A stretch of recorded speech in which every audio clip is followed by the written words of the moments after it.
Ladies and gentlemen, boys and girls, we just got done witnessing the fight of the century. Jake Paul versus Money Boy Mike Tyson, the baddest man on the planet. And what happened? What did we get to witness? We watched an old man stumble around the ring, not being able to use his infighter technique, using his iconic peekaboo style. And we watched Jake Paul divvy him with punches from a distance. We got to witness him do that to and fro the entire time. That's what we got to witness. But I want to say this right now.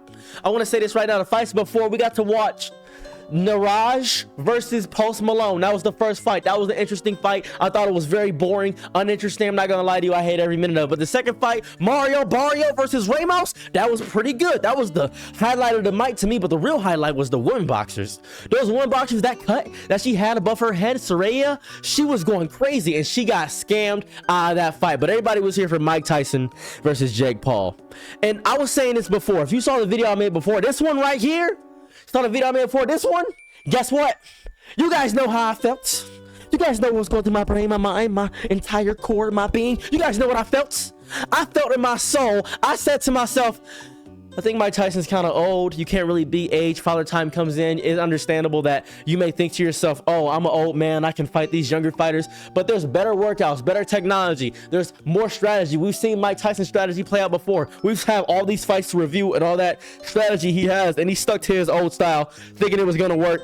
But at the end of the day, everybody's saying it's rigged. People hate Jake Paul because of the fight. I am happy that Mike Tyson is still Mike Tyson. I am happy he still retains that energy of what he is and staying true and core to himself.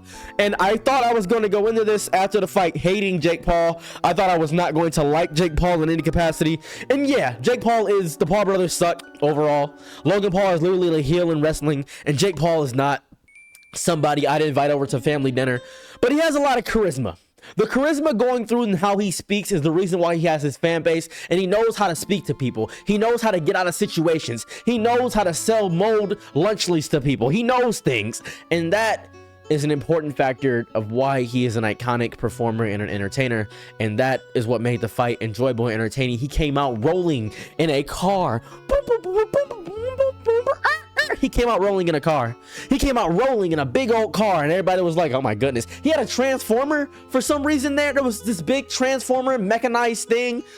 The whole fight, everything was strange leading up to the fight. Mike Tyson had his cheeks out for some reason. YouTube probably won't let me show that, but Mike Tyson had his cheeks out at one point in the fight, and his jockstrap situation was going on. He kissed his son on the cheek, which wasn't that really crazy. That wasn't that good. I wish my father showed me any kind of love in my entire life. That would be beautiful, and that would be amazing. But Mike Tyson, his cheeks were just, his derriere was hanging. It was flapping about.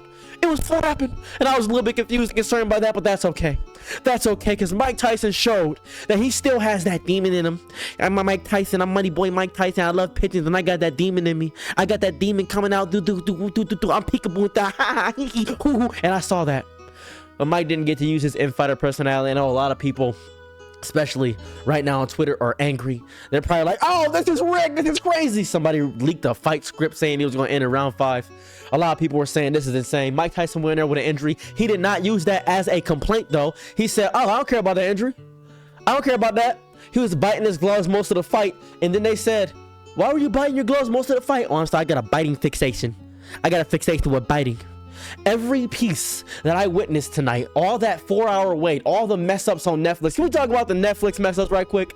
That's the big issue right here too. There were so many buffering issues. Netflix was not able to handle the sheer capacity of people. We crashed Netflix by this event. I thought not many people are going to be here for it. I thought everybody was going to do it. I know some people are watching on illegal websites. I know you people. I grasp it. And Netflix was going crazy. Netflix couldn't handle the buffering. Beep, beep, beep, beep, beep. Speed going down, and that's fine. That is fine, because we showed out for this. Shaquille O'Neal was there, and I have a lot of bad things to say about Shaquille O'Neal currently, especially how he texts Angel Reese, but I do appreciate the inventive things he's done. That guy from Cobra Kai was there. I don't know why Cedric the Entertainer was there. He didn't say that much. He didn't add anything to the entire thing. Roy Jones Jr. looked disgustingly uninterested the entire way through, but guess what? I was there. I was there. Go ahead and look at nothing for a second. I was there. I was there witnessing a battle, a fight. Mike Tyson going crazy. I am so excited. Who knows the fear that Jake Paul had going into this match? Who knows the curling in his belly, how he felt inside of his stomach. He had no idea what was going on. He said, all right, I'm going to do this. I'm going to make sure this is a great fight. What was interesting to me is the camaraderie after the fight. That to me was the most interesting part of the entire fight. The love and devotion they showed towards each other afterwards, where they didn't insult each other. There was no bad blood after a fight, and that's how fights are supposed to be. And I love when that happens. That is beautiful. There was no foul play. It wasn't as if this was something that was gonna ruin Jake's legacy, even though it does to me.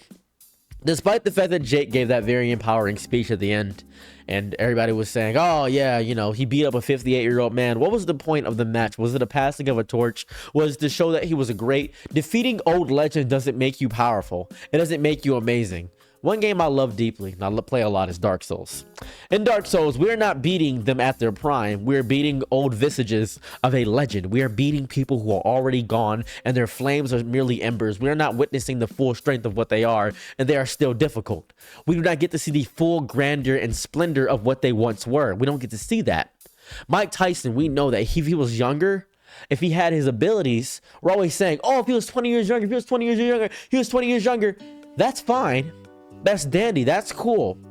However, this is today. There's a new era of people. You cannot continually compare and do all these things over and over again. This is today.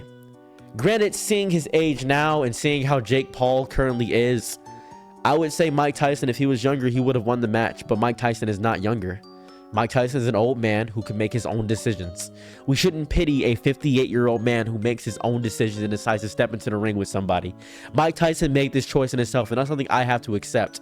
He didn't go into this match saying, oh man, you know, I don't know if I'm going to win. He said, I'm an animal and I'm going to win. And he decided as a grown man with his own mind that he wanted to get his trainers prepared for a fight. He knew he had injuries. And he even said at the end of the fight, I don't know if I'm going to quit. He has no idea if he's going to quit. He might even do it again because he might just love fighting. He could just chill and rock with his pigeons, which he spends $40,000 or $400,000 a month on. He spends a lot of money on pigeons a month. I don't know if you know about Mike Tyson. His pigeon obsession is a little bit crazy. I'm not going to lie to you. He could do that. He could just chill out and do nothing. But he is sensational. The air of Mike Tyson, the charisma just by his presence alone that brings into the ring is insane. What he does is phenomenal. Jake Paul does not have that same charisma. After the fight, there was no resounding cheers for Jake Paul. No, woo, he did it, woo! But every time Mike spoke, the air in the room changed. The filament and the aura changed deeply. Every second, every essence, every moment flipped a switch inside of everybody's head because they wanted to see one of their heroes take down somebody that was cocky and prideful. There is nothing better on this planet than watching somebody who you so desperately want to see be taught a lesson, be taught that lesson, because you yourself can't do it because you can't touch them. So you put all your hope and joy, you put your hands in the air, hoping the Genki Dama, hoping the Spirit Bomb can take out the evil perpetrator. But the evil perpetrator sometimes is good. He's able to weave. He's able to outfight. He's able to jab. He's able to get in the clinch with Mike Tyson, and that happened. And that's okay, because Mike Tyson is still the baddest man on the planet, and Jake Paul may have not had true boxing matches in any capacity, all for sensationalism.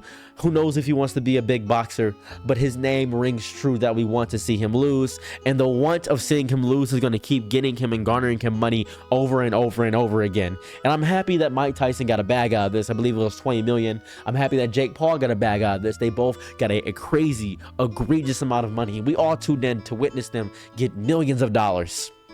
How do you feel, America? Tell me. Go ahead and look at nothing real fast. How do you feel?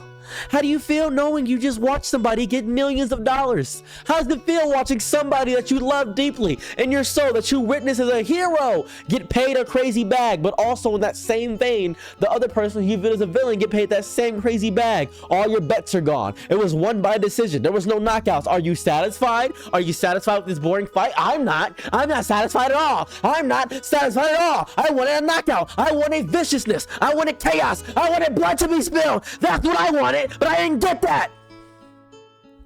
But that's okay. That's fine. I'm good. I'm cool. I'm civil. I'm good. I'm functional. I'm sane. I'm okay right now because Mike Tyson's still alive, and he still gets to live, and he still gets to go home and Jake Paul's still alive, and everybody wanted him to be knocked out and destroyed and taken out viciously. That's okay. That's okay. That's okay. That's okay. So that's my opinion on the battle. Jake Paul won, and nobody is resoundingly happy about it besides maybe some deep fans of his. But the internet wanted Mike Tyson, and we didn't get that. And a lot of people are saying this is their Pearl Harbor. They're really sad, saying that, oh, Trump won and Jake Paul won. Well, reality is often disappointing for all of you. I, however, am excited because I'm always hopeful for the future, because things always have an upturn. You always got to expect the storm before the rainbow. The rain comes before the rainbow, right? We get wet to see the beauty of it all, right? And I'm excited to see that overall. That is all I want. Thank you, and goodbye.